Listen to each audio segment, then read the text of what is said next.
یہاں آپ جو بیج لگاؤ گے اس کی جزا، اس کا پھل آپ کو آخرت میں ملے گا۔ مطلب یہاں جیسے آپ زندگی گزارو گے، اگر آپ دین اسلام کے مطابق زندگی بسر کرو گے، اللہ کی عبادت میں یہ زندگی بسر کرو گے، نمازیں پڑھو گے، نیک اعمال کرو گے، گناہوں سے حرام کاموں سے بچو گے تو کامیاب، تو اس کا جزا آپ کو وہی ملے گا۔ اگر یہ دنیاوی زندگی آپ نے گناہوں کے اندر بے نمازی کی حالت میں گزاری تو یاد رکھنا اس کی سزا بھی ہے، وہاں پہ آپ کو بھگتنا پڑے گا اس کی سزا اور جزا، وہاں دونوں وہاں بھگتنا پڑے گا۔ وہ جس انسان کو اللہ تبارک و تعالیٰ نے یہ دنیاوی زندگی عطا فرمائی ہے اور اس دنیاوی زندگی کے اندر وہ پھر اللہ کی عبادت کرتا ہے، اللہ کے مرضی کے کاموں کو کرتا ہے، محمد الرسول کی اطاعت کرتا ہے، اتباع کرتا ہے، دین اسلام کے مطابق اپنی زندگی بسر کرتا ہے، وہ شخص کامیاب ہو گیا، وہ شخص نجات پا گیا، کیونکہ رب کائنات فرماتے ہیں فَمَنْ زُحْزِحَ عَنِ النَّارِ وَأُدْخِلَ الْجَنَّةَ فَقَدْ فَازَ وَمَا الْحَيَاةُ الدُّنْيَا إِلَّا مَتَاعُ الْغُرُورِ۔ فرمایا رب کائنات نے فَمَنْ زُحْزِحَ عَنِ النَّارِ، جس انسان کو جہنم کی آگ سے بچا لیا جائے، جس انسان کو دوزخ کی آگ سے بچا لیا جائے، اور دوزخ کی آگ، جہنم کی آگ کس قدر خطرناک ہے، رب کائنات نے فرمایا کلا انہا لظی نزعۃ للشوی تدعو من ادبر وتولى وجمع فاوعى۔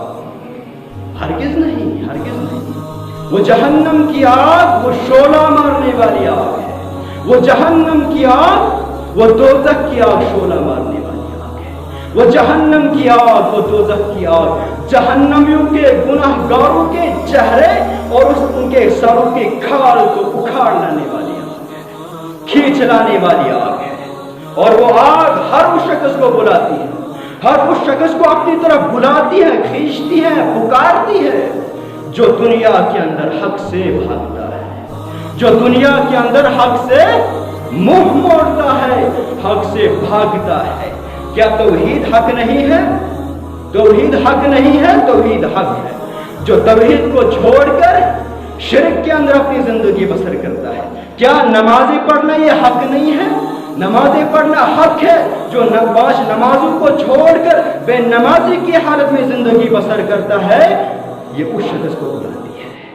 جو گناہوں کے اندر ملوث اللہ اور اس کے رسول کی نافرمانی میں زندگی بسر کرتا ہے، یہ آگ، یہ دوزخ کی آگ اس شخص کو بلاتی ہے۔ اور جو مال جمع کرتا ہے، جو مال خزانے اس کا بناتا ہے اور اللہ کے راستے میں خرچ کرنے کی توفیق نہیں ملتی ہے، ڈرتا ہے اللہ کے راستے میں خرچ کرنے سے، اس شخص کو بھی یہ جہنم کی آگ بلاتی ہے۔ فرمایا فَمَنْ زُحْزِحَ عَنِ النَّارِ، جس شخص کو جہنم کی آگ سے بچا لیا گیا، وَأُدْخِلَ الْجَنَّةَ، اور جنت کے اندر داخل کر دیا جائے، فَقَدْ فَازَ، وہ کامیاب ہو گیا، وہ نجات پا گیا، وہ کامیاب ہو گیا۔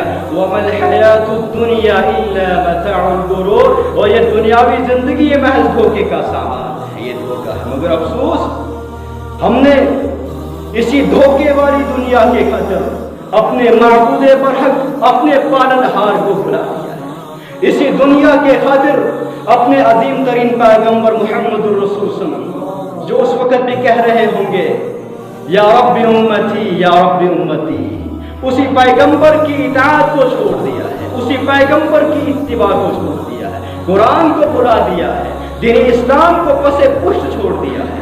اسی حقیر دنیا کے خاطر ہم نے قبر کی منزل کو بھلا دیا ہے، قبر جو آخرت کی منزلوں میں سب سے پہلی منزل ہے۔ حضرت عثمان غنی رضی اللہ تعالیٰ عنہ جب قبر سے گزرا کرتے تھے، قبرستان سے گزرا کرتے تھے، اس قدر روتے تھے کہ داڑھی مبارک تر ہو جاتی تھی۔ فرمایا جاتا جب آپ کے سامنے جنت جہنم قیامت کا ذکر کیا جاتا ہے روتے نہیں ہو، لیکن جب قبر کا ذکر آتا ہے، جب قبر سے گزرتے ہو تو روتے ہو، کیا وجہ ہے؟ فرمایا میں نے محمد الرسول اللہ صلی اللہ علیہ وسلم کو فرماتے ہوئے سنا ہے، قبر آخرت کی منزلوں میں سب سے پہلی منزل ہے، قبر آخرت کی ہولناکیوں میں سب سے پہلے ہولناکی ہے۔ جو قبر کی منزل میں کامیاب ہو گیا، جو قبر کی منزل میں کامیاب ہو گیا، وہ آگے بھی کامیاب ہوگا۔ اس کا جو آگے کا حساب و کتاب ہوگا وہ آسان ترین ہو جائے گا، مگر جو قبر کے حساب میں ناکام، جو قبر کے حساب میں ناکام فیل ہو گیا وہ آگے بھی فیل ہوگا، اس کا آگے کا جو حساب ہوگا وہ کٹھن ہو جائے گا۔ اسی حقیر دنیا کے خاطر، جس دنیا کی اللہ کی نظروں میں مچھر کے پر کے برابر کی بھی حیثیت نہیں ہے، اسی دنیا کے خاطر ہم نے آخرت کو بھلا دیا۔ وہ دن کس قدر خطرناک دن ہوگا، ب50 الف سنہ، وہ ایک دن 50,000 سالوں کے برابر۔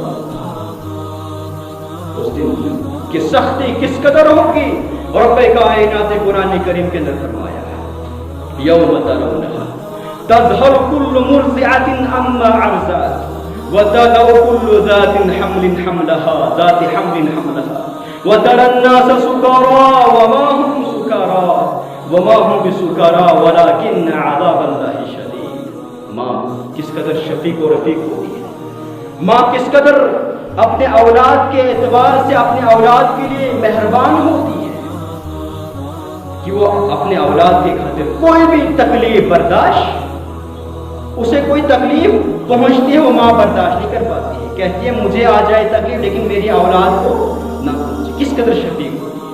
اللہ تعالیٰ فرماتے ہیں وہ دن کس قدر خطرناک دن ہوگا، فرمایا یوم ترونہا تذہل کل مرضعۃ عما ارضعت، فرمایا وہ دن اس قدر خطرناک اور ہولناک دن ہوگا کہ ماں جو دودھ پلاتے ہوئے بچے کو اس قدر پھینک دے گی، اس طرح پھینک دے گی جیسے کہ اس نے کسی اجنبی چیز کو پھینکا، ایسے پھینکے گی ماں اپنے دودھ پیتے بچے کو جیسے کسی اجنبی چیز کو پھینکا ہے، فضول چیز کو پھینکا ہے، اور ہر حمل واری کا حمل گر جائے گا، جس کی پیٹ کے اندر بچہ ہوگا وہ ضائع ہو جائے گا۔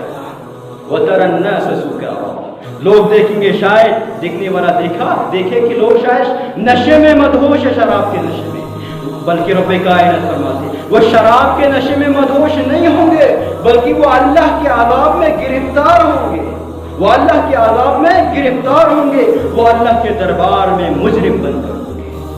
فرمایا رب کائنات یوم تقلب وجوہہم فی النار یقولون یا لیتنا اطعنا اللہ واطعنا الرسول، جس دن نافرمانوں کے، گناہگاروں کے، جہنمیوں کے چہروں کو ان کے چہروں کے بل انہیں جہنم میں پھینکا جائے گا۔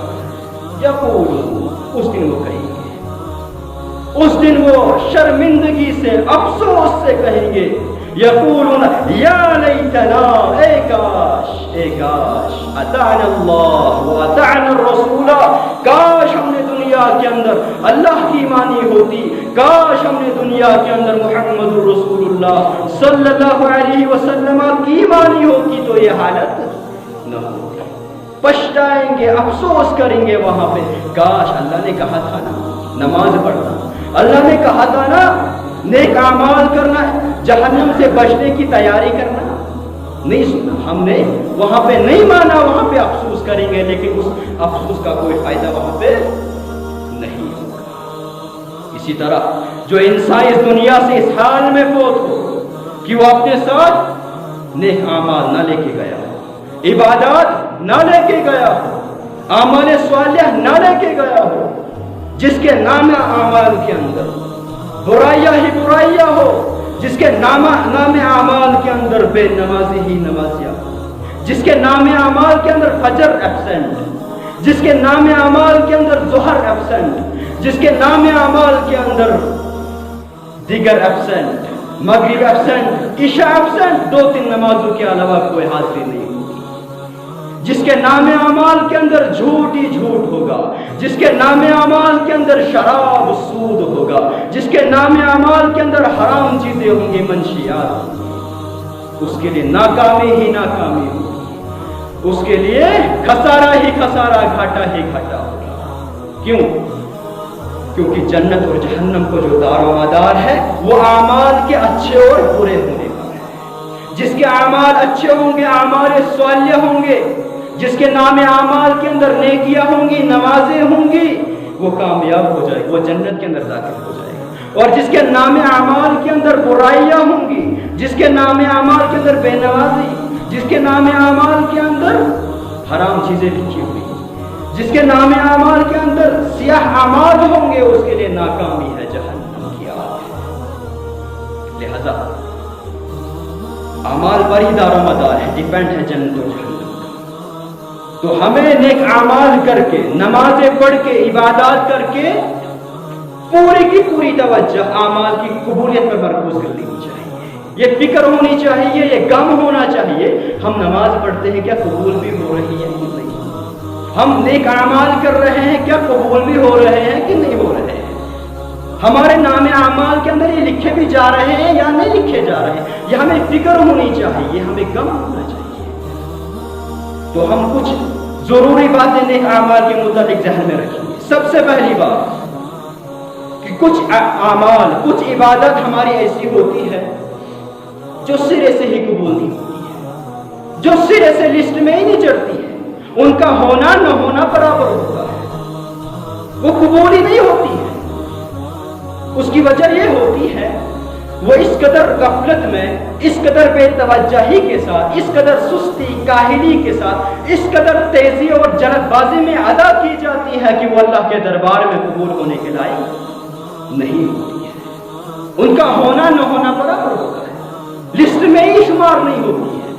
جیسے کہ صحیح بخاری کے اندر حضرت ابو ہریرہ رضی اللہ تعالیٰ عنہ فرماتے ہیں کہ محمد رسول اللہ صلی اللہ علیہ وسلم نے فرمایا ان رسول اللہ صلی اللہ علیہ وسلم دخل المسجد فدخل رجل فصلى فسلم على النبي صلى الله عليه وسلم فرد وقال ارجع فصلي فإنك لم تصلي ثم فرجع يصلي كما صلى ثم جاء فسلم على النبي صلى الله عليه وسلم فقال ارجع فصلي فإنك لم تصلي ثلاثا فقال والذي بعثك بالحق ما أحسن غيره فعلمني۔ حضرت ابو ہریرہ رضی اللہ تعالیٰ فرماتے ہیں کہ محمد رسول اللہ صلی اللہ علیہ وسلم مسجد کے اندر داخل ہوئے، ایک شخص بھی داخل ہوا، اس نے نماز پڑھی، 2 رکعتیں نماز پڑھی، پھر آئے نبی کریم صلی اللہ علیہ وسلم کے پاس سلام کی، آپ نے سلام کا جواب دیا اور فرمایا ارجع فصلی فإنک لم تصلی، فرمایا واپس جاؤ دوبارہ نماز پڑھو، تم نے نماز نہیں پڑھی ہے، تم نے نماز پڑھی ہی نہیں ہے۔ وہ شخص دوبارہ واپس گیا، دوبارہ نماز پڑھی، اسی طرح جس طرح پہلے اس نے نماز پڑھی۔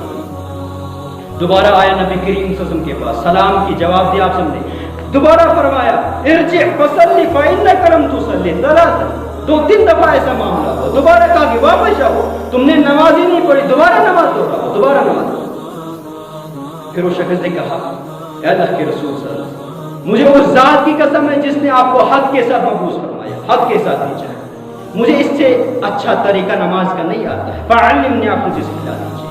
اب ذرا غور کریں، جو عربی گرامر جاننے والے ہیں وہ جانتے ہوں گے کہ جب پہلے مضارع پر لم داخل ہوتا ہے تو وہ ماضی منفی کا معنی دیتا ہے۔ لم تصلی، نماز سرے سے پڑھی ہی نہیں گئی ہے، کام ہوا ہی نہیں ہے، حالانکہ شخص نماز بھی پڑھ رہا تھا، نماز بھی پڑھ رہا تھا، رکوع بھی کر رہا تھا، قیام بھی، سجود بھی، سب کچھ کر رہا تھا، اور نماز کہاں پڑھ رہا تھا؟ نماز مسجد نبوی کے اندر پڑھ رہا تھا۔ اس کے باوجود نماز پڑھ کے آئے، نبی کریم صلی اللہ علیہ وسلم نے فرمایا تو نے نماز ہی نہیں پڑھی ہے۔ کیوں؟ کیونکہ وہ نماز صحیح نہیں پڑھ رہا تھا، وہ نماز کاہلی، سستی، جلد بازی کے اندر نماز پڑھ رہا تھا، وہ نماز اس طریقے پر نہیں پڑھ رہا تھا جو طریقہ حضرت رسول اکرم صلی اللہ علیہ وسلم نے سکھلایا ہے۔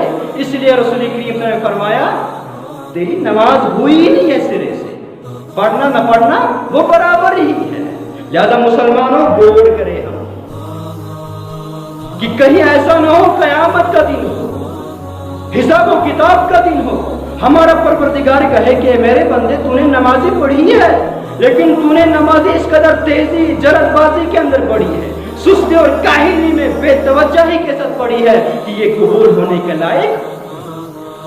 اور یہ نماز جو اعمال میں سب سے پہلا عمل، اس کا حساب قیامت کے دن لیا جائے گا بندے سے۔ فرمایا رسول اکرم صلی اللہ علیہ وسلم فرمایا اول ما يحاسب به العبد يوم القيامة الصلاة فإن صلحت صلح سائر عمله وإن فسدت فسد سائر عمله. فرمایا قیامت کے دن بندے سے سب سے پہلے جس عمل کا حساب لیا جائے گا وہ اس کی نماز ہوگی. سب سے پہلے نماز کا حساب لیا جائے گا بندے سے. فَإِن صَلُحَتْ صَلُحَ سَائِرُ عَمَلِهِ. اور جو بندہ جو انسان جو مسلمان نماز کے حساب میں کامیاب ہو گیا وہ آگے بھی کامیاب ہوگا. اس کا جو آگے کا حساب ہو وہ آسان ہو جائے گا. وَإِن فَسَدَتْ فَسَدَ سَائِرُ عَمَلِهِ. اور جس کی نماز فاسد جو نماز کے حساب میں ناکام ہو گیا وہ آگے بھی ناکام ہوگا, وہ آگے بھی فیل ہو جائے گا. کون شخص نماز میں کامیاب ہوگا؟ نماز کے حساب میں جس نے نماز پڑھی ہوگی, جو فجر آیا ہوگا مسجد, ظہر آیا ہوگا مسجد, دیگر مغرب عشاء نمازیں پڑھی ہوں گی, وہی تو کامیاب ہوگا نا. بے نمازی کامیاب تو نہیں ہوگا نا. تو جو حساب نماز کے حساب میں کامیاب ہوگا وہ آگے بھی کامیاب ہوگا. نبی کریم صلی اللہ علیہ وسلم نے دوسری جگہ فرمایا ينظر في الصلاة فإن صلحت فقد أفلح وإن فسدت فقد خاب وخسر. فرمایا اس کی نماز میں دیکھا جائے گا اس کی نماز صحیح طریقے پر تھی یا نہیں, اس نے نماز صحیح طریقے پر پڑھی ہے یا نہیں. اگر نماز صحیح نکلے گی تو کامیاب, اگر نماز فاسد نکلے گی تو ناکام. نماز کس کے طریقے پر پڑھنی ہے؟ نماز محمد رسول اللہ صلی اللہ علیہ وسلم کے طریقے پر پڑھنی ہے. صلو کما رأیتمونی اصلی, ویسے ہی نماز پڑھو جیسے محمد رسول اللہ صلی اللہ علیہ وسلم نے سکھائی ہے. آج دنیا کے اندر بے شمار نمازیں ہیں, لیکن مسلمانوں غور کرنا ایسا نہ ہو کہ اللہ تعالیٰ فرمائے تو نے نماز پڑھی ہے لیکن تیری نماز قابل قبول نہیں. کیوں؟ کیونکہ تو نے محمد رسول اللہ صلی اللہ علیہ وسلم کے طریقے پر نماز نہیں پڑھی ہے.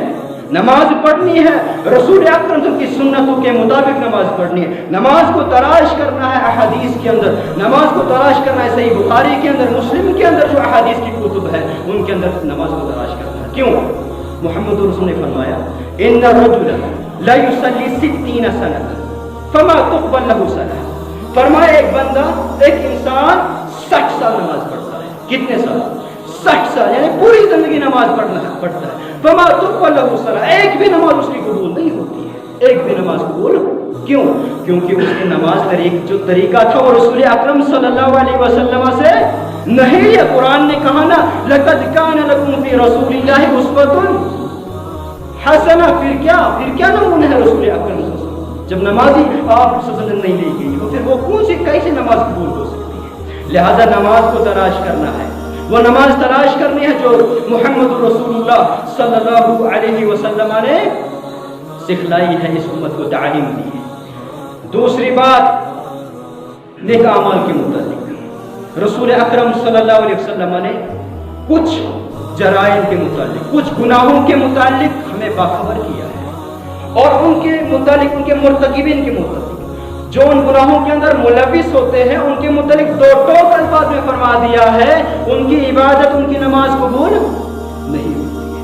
کچھ گناہ میں آپ کے سامنے بیان کروں گا.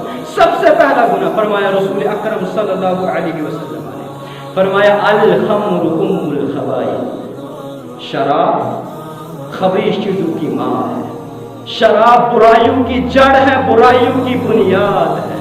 فمن شربها لم تقبل صلاته 40 یوما. جو شراب پیتا ہے 40 روز تک 40 دنوں تک اس کی نماز قبول نہیں ہوتی. فإن ماتت وهي في بطنه مات ميتة جاہلیہ. اور فرمایا رسول اکرم صلی اللہ علیہ وسلم نے جو اس حال میں فوت ہوا, اس حال میں دنیا سے گیا, وہی فی بطنی, شراب اس کی پیٹ میں, مات میتۃ جاہلیہ. اسلام نے اللہ نے کہا تھا نا وَلَا تَمُوتُنَّ إِلَّا وَأَنْتُمْ مُسْلِمُونَ, تم نہ مرنا مگر اسلام کی حالت میں, مسلمانی میں. مگر جو شراب کی حالت میں مرتا ہے وہ اسلام پر نہیں مرتا ہے, وہ جاہلیت کی موت مرتا ہے. اب ذرا غور کرے, جس نے ایک گھٹ شراب کا پیا 40 دنوں تک نماز قبول نہیں ہوتی ہے, اور جو اسی حالت میں فوت ہوا جو اسی حالت میں فوت ہوا وہ اسلام پر نہیں مرتا ہے، وہ جاہلیت کی موت مرتا ہے۔ اور رسول اکرم صلی اللہ علیہ وسلم نے فرمایا جو شراب کا عادی ہوتا ہے وہ جنت کی خوشبو تک نہیں پا سکتا، سن سکتا ہے۔ دوسرا گناہ فرمائے رسول اکرم صلی اللہ علیہ وسلم، من آتا عرافا فسأله عن شيء لم تقبل له صلاته 40 یوما۔ فرمایا جو کسی عراف کے پاس آیا فسأله عن شيء، اور کسی چیز کے متعلق سوال کیا، پوچھا، لم تقبل له صلاة 40 یوما، اس کی بھی 40 دنوں تک نماز قبول نہیں ہوگی۔ دوسری روایت میں فرمایا، من آتا عرافا او کاہنا فصدقه بما يقول فقد كفر بما انزل على محمد صلی اللہ علیہ وسلم۔ فرمایا جو کسی عراف کے پاس یا کسی کاہن کے پاس آیا اور اس سے کچھ پوچھا، اس نے جو بتایا اس کو سچ مان لیا، صحیح مان لیا، تصدیق کر لی، اس نے کفر کیا جو کچھ نازل ہوا ہے محمد رسول اللہ صلی اللہ علیہ وسلم۔ عراف وہ ہوتا ہے جو گزشتہ زمانے کے بارے میں بتاتا ہے، جو پاسٹ کے بارے میں بتاتا ہے، جو ماضی کے بارے میں بتاتا ہے، چوری ہوئی ہے، کس نے کی ہے، کیسے وغیرہ۔ اور کاہن وہ ہوتا ہے جو مستقبل کے بارے میں بتلاتا ہے، فیوچر کے بارے میں بتلاتا ہے۔ محمد رسول اللہ صلی اللہ علیہ وسلم نے فرمایا جو شخص ان لوگوں کے پاس گیا، اپنا ہاتھ دکھایا، سوال پوچھا، مجھے پرانی ڈیٹ کو سفر پہ جانا ہے، وہ دن صحیح ہے یا نہیں، مجھے پرانی تاریخ کو نکاح کرنا ہے، وہ صحیح ہے یا نہیں، مجھے مکان بنانا ہے پرانی جگہ پر، وہ صحیح جگہ ہے یا نہیں، یا چوری ہوئی ہے کس نے کی وغیرہ، ان نجومیوں کے پاس جاتا ہے، ان کاہن، ان درویشوں کے پاس جاتا ہے۔ ایک تو ان کی نماز 40 روز تک قبول نہیں ہوتی ہے، اور فرمایا محمد رسول اللہ صلی اللہ علیہ وسلم، اس نے کفر کیا، فقد کفر بما انزل علی محمد صلی اللہ علیہ وسلم، اس نے کفر کیا، اس نے انکار کیا جو کچھ نازل ہوا ہے محمد رسول اللہ صلی اللہ علیہ وسلم۔ کیا نازل ہوا رسول کریم؟ قرآن نازل ہوا۔ اس نے اسلام کا انکار کیا، اس نے قرآن کا انکار کیا۔ جو ایسے لوگوں کے پاس جاتا ہے اور ان کو ہاتھ دکھاتا ہے قسمت کا حال جاننے کے لیے، جبکہ اسلام نے کیا تعلیم دی ہے؟ فرمایا رسول اللہ تبارک و تعالیٰ نے محمد رسول کی زبان مبارک سے اعلان کروایا، امام الانبیاء، اگر غیب جاننے والے، فیوچر کے بارے میں جاننے والے، اگر نفع نقصان کے مالک ہوتے، کون ہوتے اللہ کے بعد؟ حضرت رسول اکرم صلی اللہ علیہ وسلم۔ حالانکہ اللہ تعالیٰ قرآن کریم کے اندر اعلان فرما رہے ہیں، اے رسول کریم صلی اللہ علیہ وسلم کہہ دیجئے ایسے لوگوں سے، قُلْ لَا أَمْلِكُ لِنَفْسِي نَفْعًا وَلَا ضَرًّا إِلَّا مَا شَاءَ اللَّهُ۔ فرمایا میں محمد رسول اللہ، امام الانبیاء، پوری کائنات کے سردار، محبوب خدا محمد رسول اللہ، اگر میں اپنے آپ کو نفع نقصان پہنچانا چاہوں، اگر میں اپنے آپ کو نفع نقصان پہنچانا چاہوں، نہیں پہنچا سکتا ہوں، الا ما شاء اللہ، وہی پہنچ سکتا ہے جو اللہ چاہے گا۔ جب محمد رسول صلی اللہ علیہ وسلم اپنے آپ کے نفع نقصان کے مالک نہیں، کسی اور کے کیسے ہو سکتے ہیں؟ یہ تعلیم دی ہے پیغمبر صلی اللہ علیہ وسلم نے کہ نفع نقصان کا مالک اللہ ہے، بنانے بگاڑنے والے کون ہے؟ وہ اللہ تبارک و تعالی۔ وَلَوْ كُنْتُ أَعْلَمُ الْغَيْبَ لَأَسْتَكْثَرْتُ مِنَ الْخَيْرِ وَمَا مَسَّنِيَ السُّوءُ۔ فرمایا اگر میں غیب جاننے والا ہوتا، اگر میں فیوچر کے بارے میں جاننے والا ہوتا تو میں خیر جمع کر لیتا، وَمَا مَسَّنِيَ السُّوءُ، اور مجھے تکلیف چھوٹی تک نہیں۔ جبکہ محمد رسول اللہ کو کس قدر تکالیفات کا سامنا کرنا پڑا ہے، کس قدر مشکلات کا سامنا کرنا پڑا ہے۔ وہ یہ قرآن ہمیں تعلیم دے رہا ہے، یہ محمد رسول اللہ صلی اللہ علیہ وسلم نے ہمیں تعلیم دی ہے۔ اسی طرح تیسرا گناہ فرمایا رسول اکرم صلی اللہ علیہ وسلم نے، ثلاثۃ لا تجاوز صلاتهم آذانا، العبد العابق حتى يرجع، وامرأة باتت وزوجها عليها ساخط، وإمام قوم وهم لها لكارهون۔ فرمایا 3 اشخاص ایسے ہیں، 3 بندے ایسے ہیں، 3 انسان ایسے ہیں جن کی نماز ان کے کانوں کے اوپر نہیں چڑھتی ہے، جن کی نماز، جن کی عبادت ان کے سروں کے اوپر نہیں چڑھتی ہے۔ فرمایا پہلا شخص العبد العابق حتی یرجع، وہ غلام، وہ نوکر جو اپنے مالک سے بھاگ گیا، اس وقت تک اس کی نماز قبول نہیں ہوتی ہے جب تک وہ واپس آ جائے۔ وَإِمْرَأَةٌ بَاتَتْ وَزَوْجُهَا عَلَيْهَا سَاخِطٌ، اور وہ عورت جس نے اس حال میں رات گزاری ہو کہ اس کا شوہر اس پر ناراض ہو، اس کی بھی عبادت قبول نہیں ہوتی ہے، اس کی بھی نماز کانوں سے اوپر، سروں سے اوپر نہیں چڑھتی ہے۔ وَإِمَامُ قَوْمٍ وَهُمْ لَهُ لَكَارِهُونَ، اور وہ قوم کا امام جس سے اس کے مقتدی ناراض ہو۔ وہ حدیث مبارکہ کے اندر رسول اکرم صلی اللہ علیہ وسلم نے فرمایا ایسی بدکار عورت کے متعلق، ایسے بد زبان عورت کے متعلق جو اپنے شوہر سے بد زبانی کرتی ہو، اپنے شوہر کی نافرمان ہو، ایسی عورت کی نماز قبول نہیں ہوتی ہے بشرطے خاوند ظالم نہیں ہونا چاہیے، خاوند ظالم نہیں ہونا۔ اسی طرح وہ قوم کا امام جس سے اس کے مقتدی ناراض ہو، کچھ اس کی بری خصلتیں ہوں، کچھ برائیوں کے اندر وہ ملوث ہو، اس لحاظ سے وہ ناراض ہو مقتدی اس سے، اس کی بھی عبادت قبول نہیں ہوتی۔ اور اسی طرح چوتھا گناہ ہو جس گھر کے اندر کتا ہوگا، فرمایا رسول اکرم صلی اللہ علیہ وسلم نے جس گھر کے اندر کتا ہوگا، جو شوقیہ طور پر کتا پالتا ہوگا، آج کل رواج ہے نا شوقیہ طور پر کتا پالنا، جس گھر کے اندر کتا ہوگا وہاں بھی ان کی بھی نماز، ان کی بھی عبادت قبول،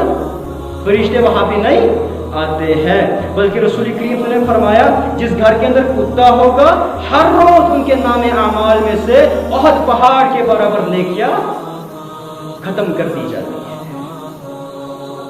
جو گھر کے اندر شوقیہ کتا پالتا ہے۔ اور رہی بات جو شکاری کتا ہوگا اس کے اندر رعایت موجود ہے، وہ پال رکھ سکتا ہے، شکاری کتا ہونا چاہیے، شوقیہ کتا نہیں ہونا چاہیے۔ اسی طرح وقت ختم ہو گیا تو اللہ تبارک و تعالیٰ سے دعا کرتے ہیں اللہ تعالیٰ کہنے سننے سے کے ساتھ ساتھ ان باتوں پر عمل کرنے کی توفیق عطا فرمائے۔ یا اللہ ہمارے خطاؤں کو معاف فرما دے، ہمارے گناہوں کو معاف فرما دے۔ یا اللہ جو سنا گیا اس پر عمل کرنے کی توفیق عطا فرمائے، جو صحیح ہو وہ اللہ کی طرف سے اور جو غلط ہو وہ شیطان کی طرف سے وہ معاف فرمائے اللہ تبارک و تعالیٰ۔ آمین۔ وآخر دعوانا الحمد للہ رب العالمین۔